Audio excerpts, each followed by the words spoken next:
This is our last show of season 4 before we go into our summer hiatus. What happened? Did you hear that, Tony? Tony, are we getting some interference in the? No, I think it was just a.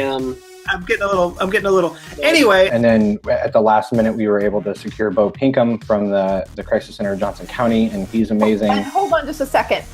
No! Do you remember when we suggested maybe not doing the cookie show, and then April threatened to kill all of us and kill our parents and our children, and we said, hey, it's cool, we'll do it.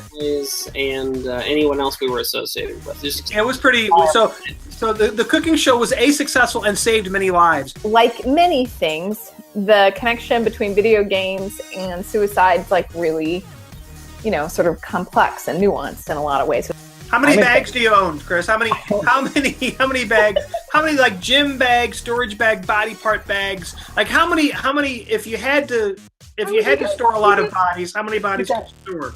You got a little specific with that, but quite a few. We just feel like video games are a way that people might be talking about mental health now, or where mental health protective factors or risk factors may be happening that are very, very social. That was really the idea, that we just wanted to get in front of an audience that doesn't talk about suicide. Which is that suicide is a dramatic narrative, and in video games it's used like it's used in a lot of media, which is that it amplifies the intensity or the drama of the narrative of the game. The only way that you can go back is to jump off a cliff and die and respawn. My experience talking with other professionals in our space is that they say, oh, the kids are playing games, we'll build a game. And I'm like, you should not. The ass-clutching crowd always gets me a little ass-clutchy. So people are talking about mental health, they're talking about suicide in these forums, and sometimes receiving support, a lot of times not receiving support. How can we leverage these things, these communities in these games to find a way to connect with people and have conversations around suicide?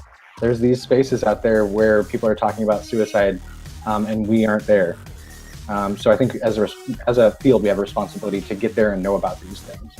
As this progresses, it's going to be older adults that are drawn to them because this population keeps getting older.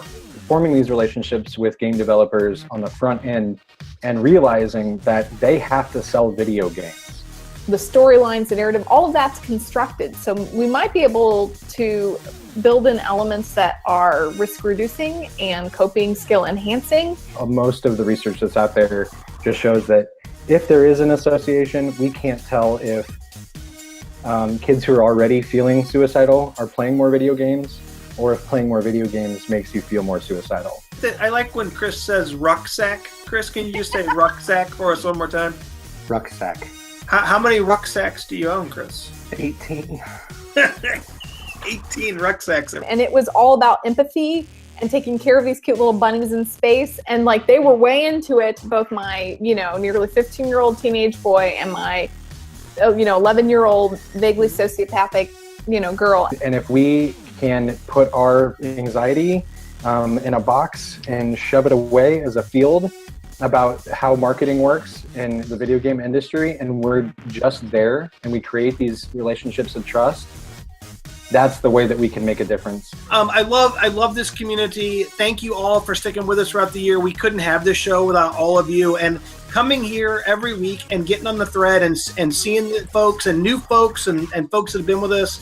What a treat. So thank you for spending the year with us. I appreciate it so much. I look forward to it.